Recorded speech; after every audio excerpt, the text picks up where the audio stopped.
Check, check.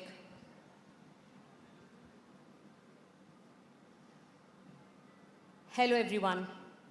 I am super excited today to do this with Kavita Garu because it's very nostalgic for me.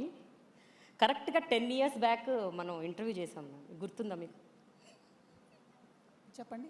మీకు గుర్తుందా? 10 ఏళ్ల క్రితం మనం ఒక అద్భుతమైన ఇంటర్వ్యూ చేసాం. Yes, life is beautiful.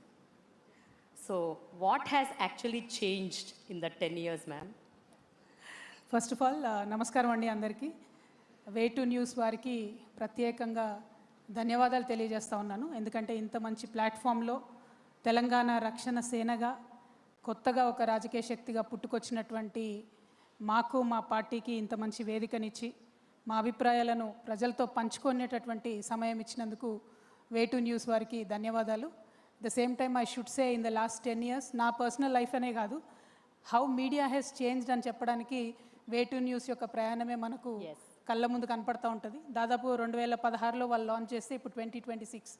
In the last 10 years the way they have change journalism అంటే citizen సెంట్రిక్గా ఎట్లయితే మార్చుకోగలిగినారో దాదాపు 20 నుంచి 30,000 మంది సిటిజన్స్ కంటిన్యూస్గా పంపిస్తూ ఉంటారు ఆర్టికల్స్, వాళ్ళ ఊర్లలో జరిగేటటువంటి సమస్యలన్నీ కూడా వే2 న్యూస్కి పంపిస్తూ ఉంటారు. అంటే ఎట్లా అయితే కొన్ని ఏసీ రూమ్లలో కూర్చొని కొంతమంది పెట్టుబడిదారులు నిర్ణయించేటటువంటి వార్తలు కాకుండా నిజంగా ప్రజలకు ఉన్నటువంటి వార్తలు, ప్రజల్లో ఉన్నటువంటి వార్తల్ని తీసుకొని చెప్పగలగడం అనేది ఒక రెవల్యూషనరీ అని నేను అనుకుంటున్నాను. ఆ రెవల్యూషన్ని ప్రజల మధ్యలోకి తీసుకొచ్చినటువంటి వే2 న్యూస్ యాజమాన్యానికి, సిబ్బందికి, అన్నిటికన్నా ఎక్కువ సిటిజన్ జర్నలిస్ట్కి మనస్ఫూర్తిగా నేను కంగ్రాచులేషన్స్ చెప్తా ఉన్నానండి. అంటే కొన్ని విషయాల్లో నిజంగా గూగుల్లో కూడా లేనటువంటి ఊర్ల నుండి కూడా రిపోర్టింగ్ చేయడం అంటే మామూలు విషయం కాదు. I'm extremely proud. And media ఇదే విధంగా ఇంకా ముందుకెళ్ళాలి, ముఖ్యంగా మా ఆడబిడ్డల సమస్యలు ఎక్కువగా చూపించాలని చెప్పి నేను మనస్ఫూర్తిగా కోరుకుంటున్నాను. At the same time yes, in the last 10 years since our interview I believe lot has changed. పర్సనల్గాని కాదు, పొలిటికల్గా, అదేవిధంగా ఒక మనిషిగా నేను నా జీవితంలో అనేకమైనటువంటి చేదు అనుభవాలు అనుకోవచ్చు, కఠినమైనటువంటి పరిస్థితులు అనుకోవచ్చు, అవన్నిటినీ ఫేస్ చేసిన తర్వాత నాలో కూడా కొంత పరిణితి వచ్చింది, నాలో కూడా కొంత మార్పు వచ్చింది. ప్లస్ కఠినమైన నిర్ణయాలు తీసుకోవాలనేటటువంటి ఒక సంకల్పం, బలమైన సంకల్పం వచ్చింది. సో అందరికీ నచ్చని తొవ్వైనా సరే మనం కరెక్ట్ అనుకునే తొవ్వలో వెళ్ళాలనే బలమైన సంకల్పం ఈ 10 సంవత్సరాలలో నాకు పర్సనల్గా వచ్చిందని నేను భావిస్తాను. అయితే మ్యామ్ ఒక మాట, మనం 10 ఏళ్ల క్రితం చేసిన ఇంటర్వ్యూలో కేసీఆర్ గారి గురించి మీరు చాలా గొప్పగా చెప్పారు ఆ రోజు. మొన్న ఈ మధ్య మీరు కేసీఆర్ గారిని మరమనిషి అన్నారు. దానికి మీరు ఇచ్చే రీజనింగ్, ఆన్సర్? కేసీఆర్ గారు ఆ రోజైనా గొప్ప మనిషి, ఈ రోజైనా గొప్ప మనిషి. తెలంగాణ రాష్ట్రం గొప్ప మనిషి మరమనిషి ఎలా అయ్యాడని, రాదనుకున్నటువంటి ఒక రాష్ట్రాన్ని కేంద్రంతో కొట్లాడి ప్రజలందరినీ కలుపుకొని తేవడంలో వారి గొప్పతనం ఒక 100 సంవత్సరాలైనా 1000 సంవత్సరాలైనా చెరిగిపోకుండా అలాగే ఉంటుంది. అందులో ఎటువంటి ఇది లేదు. ఉద్యమ కేసీఆర్తో ఎవరికి కూడా సమస్య లేదు. ముఖ్యమంత్రి కేసీఆర్తోని, బీఆర్ఎస్ పార్టీ అధ్యక్షుడు కేసీఆర్ గారితోని చాలా మందికి సమస్య ఉంది, అట్లానే నాకు కూడా సమస్య ఉంది. సో ఎస్, ముఖ్యమంత్రిగా అయిన తర్వాత బీఆర్ఎస్ పార్టీ అధ్యక్షులు కేసీఆర్ గారు తీసుకున్న అనేక నిర్ణయాలతోని, ఐడియాలజికల్ ఇష్యూస్తోని నాకు ఇంటర్నల్గా అయినా ఎక్స్టర్నల్గా అయినా ఉన్నటువంటి భిన్నమైన అభిప్రాయాలని ధైర్యంగా చెప్పగలగడమే డెమోక్రసీ. సో అభిప్రాయాన్ని నేను పంచుకుంటా ఉన్నాను, అంతకుమించి ఏం లేదు. మీకు ఇలాంటి ఒక అంటే ఈ సందిగ్ధం కానీ, ఒక అపోజిషన్ కానీ, అపోజ్డ్ వ్యూస్ కానీ మీకు కేసీఆర్ గారి ఫస్ట్ టర్మ్లో అనిపించిందా, సెకండ్ టర్మ్లో అనిపించిందా? అంటే ఇప్పుడు మీరు గతాన్నే పట్టుకొని వెళ్ళాడాలనుకుంటే నేనేం చేయలేను. కాకపోతే గతంలో ఎప్పుడైనా కూడా బీఆర్ఎస్ పార్టీలో ఏదన్నా డిఫరెంట్ వ్యూ చెప్పగలిగే వ్యక్తి ఎవరన్నా ఉన్నారంటే అది నేను ఒక్కదాన్ని మాత్రమే. అది కేసీఆర్ గారికి తెలుసు, ఆ పార్టీలో ఉన్న అందరికీ తెలుసు. కాకపోతే ఒక పార్టీలో ఒక సిస్టంలో ఉన్నప్పుడు ఇంటర్నల్గా చెప్తాం. ఆ సిస్టమ్ మనల్ని బయటికి పడేసి రోడ్డు మీద పడేసిన తర్వాత ఎక్స్టర్నల్గా చెప్పే పరిస్థితి క్రియేట్ అయింది. అంతే తప్పితే నా అభిప్రాయాలు మారలేదు, పరిస్థితులు మారినాయి అంతే. నేను అప్పుడు ఇంటర్నల్గా చెప్పింది ఇప్పుడు ఎక్స్టర్నల్గా చెప్పాల్సిన పరిస్థితికి నెట్టివేయబడ్డాను. నేను అనుకోని కోరుకొని తెచ్చుకున్నది కాదు. కానీ ఒక లేడీగా, పడకూడని అగచాట్లు పడ్డటువంటి ఒక వ్యక్తిగా నా సంకల్పం అయితే ఒకటే, నాకు ఉన్న మిగిలిన ఈ చిన్న జీవితంలో ప్రజలకు పనికొచ్చే పనులు చేయాలి. అలా చేయాలి అంటే నాకు తెలిసినటువంటి ఒకటే ఒక మార్గం, ఒక పొలిటికల్ వేలోనే సాధ్యమవుతుంది. రెవల్యూషన్ అనేది డాక్టర్ బాబాసాహెబ్ అంబేద్కర్ చెప్తారు రాజ్యాంగంలో, ఒక చుక్క రక్తం చిందకుండా నా భారతదేశ ప్రజలందరికీ నేను ఒక విప్లవాత్మకమైన మార్పును తీసుకొని వస్తాను ఈ రాజ్యాంగం ద్వారా అని ఆయన కాన్స్టిట్యూషన్. సో కేవలం ఒక పొలిటికల్ పార్టీ మాత్రమే బ్లడ్ షెడ్ లేకుండా ప్రజల జీవితాల్లో మార్పు తేగలుగుతుంది. సో అందుకే ఒక పొలిటికల్ పార్టీ పెట్టాలి, తెలంగాణ ప్రజల జీవితాల్లో మంచి మార్పును తేవాలనే ఉద్దేశంతో నేను ముందుకు వచ్చాను. నాకు తెలిసిన ఏకైక మార్గం అదే, కాబట్టి ఆ మార్గంలో నేను ప్రయాణిస్తూ ఉన్నాను. ప్రజలు ఆశీర్వదిస్తారు, దీవిస్తారు, వారి కోసం పనిచేసే అవకాశం ఇస్తారని బలంగా నమ్ముతా ఉన్నాను. వండర్ఫుల్. అయితే కవిత గారు, ఇంత ఫియర్స్ఫుల్గా, ఇంత ఫియర్లెస్గా, ఇంత ఫోర్స్ఫుల్గా మీరు మాట్లాడతారు. Your communication is on spot and very focused and చాలా కన్విక్షన్తో మాట్లాడతారు.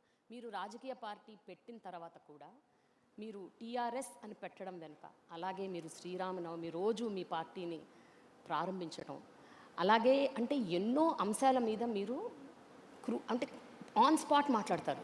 So much I'm sure there is a very prompt strategy behind it. అంటే మీరు ఎంతో ప్లాన్డ్గా ఇదంతా చేశారని నాకు అనిపిస్తోంది. అండ్ నాకేమనిపిస్తుంది అంటే మిమ్మల్ని చూస్తే మీలో ఒక చాణక్యుడు, చంద్రగుప్తుడు ఇద్దరు ఉన్నారనిపిస్తుంది.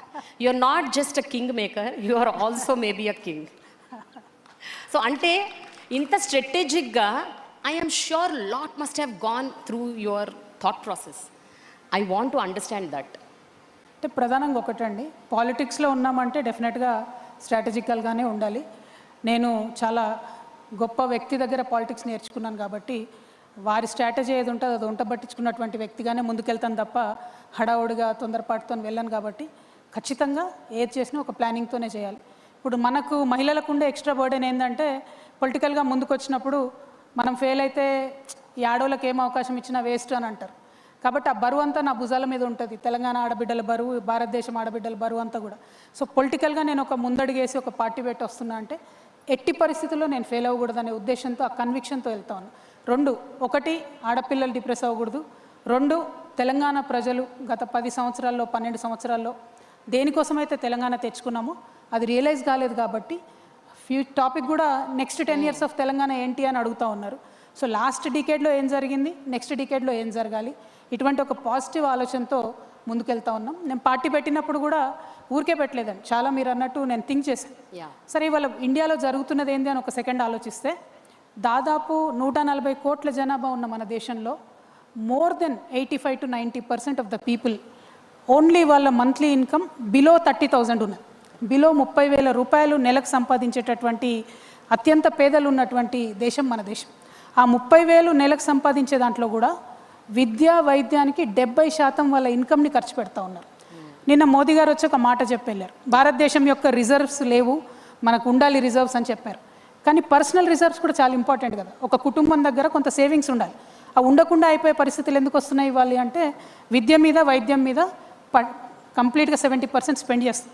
ఇక్కడ ఇంకో విషయం ఏంటంటే 90% బిలో 30,000 సంపాదిస్తున్నారంటే ఈ 90% పీపుల్ ఇండైరెక్ట్ ట్యాక్స్ కడతారు. ఎట్లాంటి ట్యాక్స్ అది?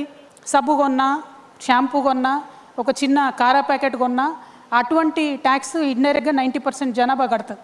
ఒక 10% జనాభా ఇలైట్ క్రౌడు, చదువుకున్న వాళ్ళు, అబవ్ 5 lakhs ఇన్కమ్ ఉన్నటువంటి వాళ్ళంతా ఇన్కమ్ ట్యాక్స్ కడతారు. సో ఈ ట్యాక్స్లన్నీ ప్రభుత్వానికి వెళ్తాయి. ప్రభుత్వం మనకేం చేయాలి? విద్యనివ్వాలి, వైద్యాన్ని ఇవ్వాలి.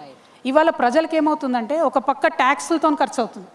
ట్యాక్సులు తీసుకున్న ప్రభుత్వం హెల్త్ కేర్ ప్రొవైడ్ చేయట్లేదు కాబట్టి హాస్పిటల్లో పడితే మళ్ళీ సెకండ్ టైం కూడా మళ్ళీ మనకు ఖర్చు అవుతుంది. సో మొత్తం మన ఇన్కమ్ ఏదైతే ఉందో, ముఖ్యంగా పేద మధ్యతరగతి వాళ్ళ ఇన్కమ్ ఏదైతే ఉందో 70% కూడా విద్యకు, వైద్యం ఖర్చు అవుతుంది. సో నేను పార్టీ పెట్టే ముందు ఒకటే ఆలోచించాను, నేననే వ్యక్తిని ఒక పార్టీ పెట్టడం ద్వారా నా ఫోటోలు 10 చోట్ల వేసుకోవడం, 10 మంది పేపర్ వాళ్ళకి రాసుకోవడానికో, 10 మంది యూట్యూబ్ ఛానల్ వాళ్ళకు టైంపాస్ చేసుకోవడానికో కాదు కదా పార్టీ పెట్టే.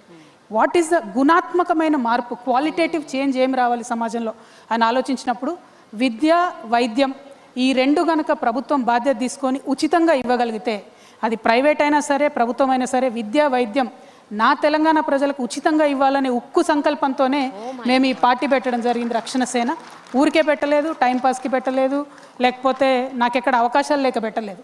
పొలిటికల్ కెరీర్కి అన్ని వైపుల నుంచి మనకు అవకాశాలు ఉన్నా కూడా ఒక ఇండిపెండెంట్ పార్టీగా ఉండాలి, ప్రజల మన్ననతో అధికారంలోకి రావాలి, అనుకున్నది చేయగలగాలి. ఎవరి ఫోర్స్ లేకుండా అనుకున్నది చేయగలగాలంటే ఉచిత విద్య, ఉచిత వైద్యం అని రెండు చాలా బలంగా సంకల్పించుకొని పెట్టినాం. దాంతోపాటు ఇంకా ఒక 3 ప్రధానమైన అంశాలు. వ్యవసాయం, ఇవాళ ఉన్నటువంటి పరిస్థితుల్లో ఆ గవర్నమెంట్ ధరణి అని పెట్టింది, ఈ గవర్నమెంట్ వచ్చి భూమాత అని పెట్టింది. అయినా కూడా రైతుకు భూ సమస్యలు అయితే తీరలేదు. ఎందుకంటే పేరు మారింది తప్ప only name has change, game has not change. కాబట్టి రైతుల కష్టాలు అట్లనే ఉన్నాయి. ఉపాధికి సంబంధించి కూడా ప్రతి ఒక్కరు వచ్చిన వాళ్ళల్లా ఉద్యోగాలు ఇస్తామంటారు తప్పితే ఎవరు కూడా ఉద్యోగాలు ఇచ్చే స్థాయికి మా యువకులు వెళ్ళాలి అని అనుకోవడం లేదు, మా యువతులు వెళ్ళాలని అనుకోవడం లేదు.